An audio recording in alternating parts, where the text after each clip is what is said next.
ये कहानी है सुंदरवन जंगल की, जहाँ टुनटुनी चिड़िया रहती थी।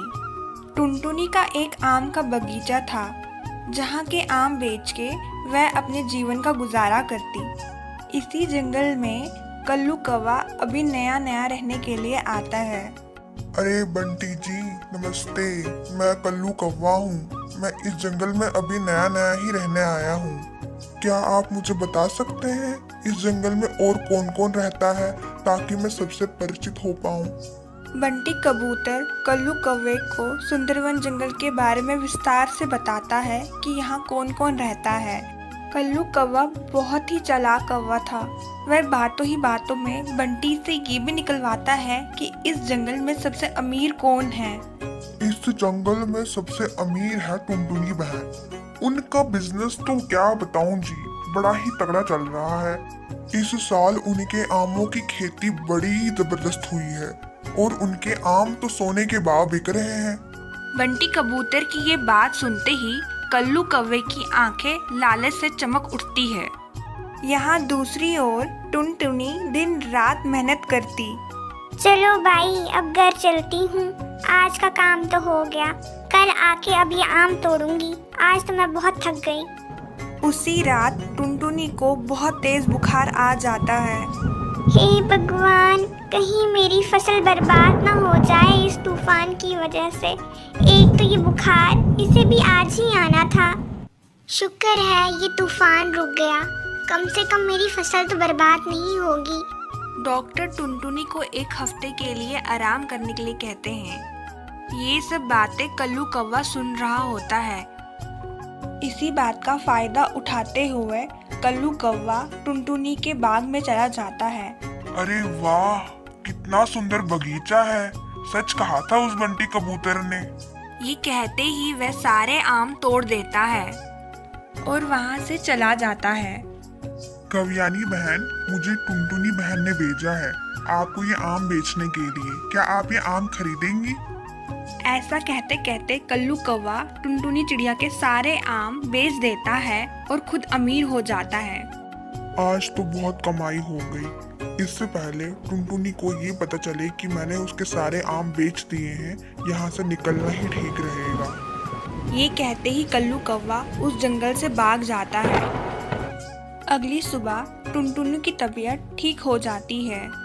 शुक्र है भगवान का, आज मेरी तबीयत थोड़ी ठीक हो गई है। कितने दिन हो गए मैं तो अपने बाग पे ही नहीं गई। वह आम तो पक पक के सड़ गए होंगे। बगीचे में जाते समय उसे कव्यानी मिल जाती है। अरे टुनटुनी बहन, तुम इतने दिन से कहाँ थी? तुमने क्या कल्लू कौवे को भेजा था अपने आम बेचने के लिए? वह तो तुम्हारे सारे आम बेच रहा था। कव्यानी की ये बात सुनते ही टुनटुनी फटाफट से अपने बगीचे की ओर भाग जाती है। टुनटुनी के खाली पेड़ देखकर होश उड़ जाते हैं।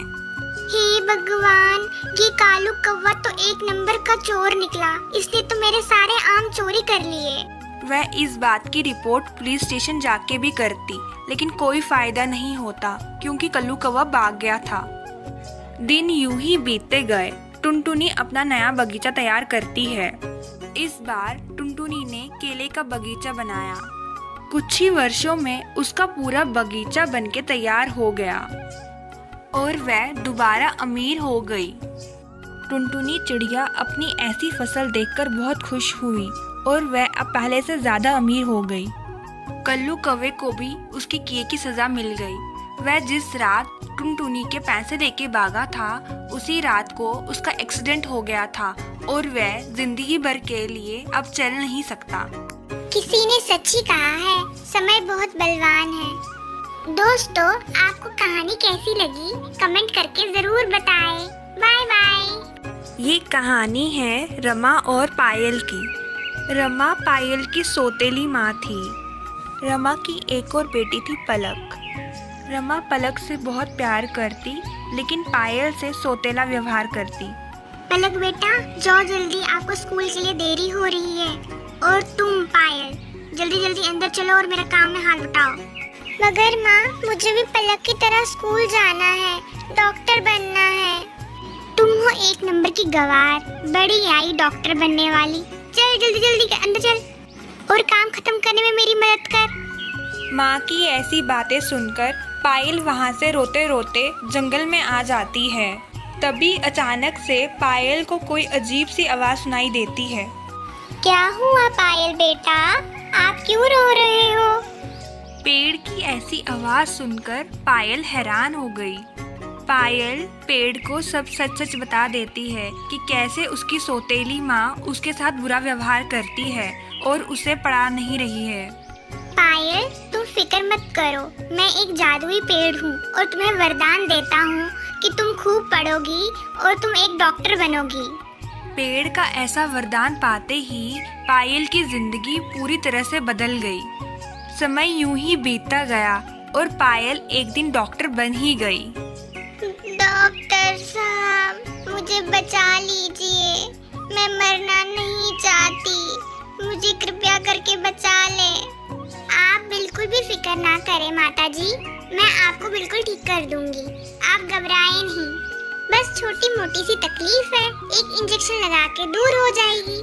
डॉक्टर पायल फटाफट से माताजी की जांच करती है और उसे पता चलता है कि माताजी का बीपी हाई हो गया है। वह माताजी को तुरंत एक इंजेक्शन लगा लेती है, जिसके कारण उन्हें तुरंत ही आराम मिल जाता है। माता जी, आपके घर में कौन कौन है और आपकी इतनी खराब हालत कैसे हो गई? आपके बच्चे कहाँ हैं? बेटा, क्या बताऊं तुम्हें, मेरी 2 बेटियां थी। एक मेरी सौतेली बेटी थी, उसे मैंने बहुत परेशान किया और वह बेचारी तो घर छोड़ के ही चली गई। और दूसरी मेरी अपनी बेटी थी, जिसको मैंने पढ़ाया लिखाया और आज उसने मुझे ही घर से निकाल दिया। माता जी, कहीं आपकी बेटियों का नाम प्रिया और पलक तो नहीं था? मैं आपकी वही बेटी हूँ जिसे आपने घर से निकाल दिया था। आज मैं डॉक्टर बन गई हूँ माँ। प्रिया की ये बातें सुनकर रमा शर्मिंदा हो गई। बेटा, मुझे माफ कर दे, मुझे मेरे किए की सजा मिल गई, तभी तो आज मेरी बेटी मुझे छोड़ के चली गई। बेटा, ये मेरे कर्मों का फल ही है। अपनी माँ की ऐसी हालत देखकर प्रिया अपनी माँ को माफ कर देती है और वह उसे अपने साथ रहने के लिए कह देती है। तो देखा आपने दोस्तों, किसी ने सच ही कहा है, जैसा बोओगे वैसा काटोगे। मैं आपसे फिर जल्द ही मिलूंगी, तब तक के लिए आप अपना ख्याल रखिए। Bye bye.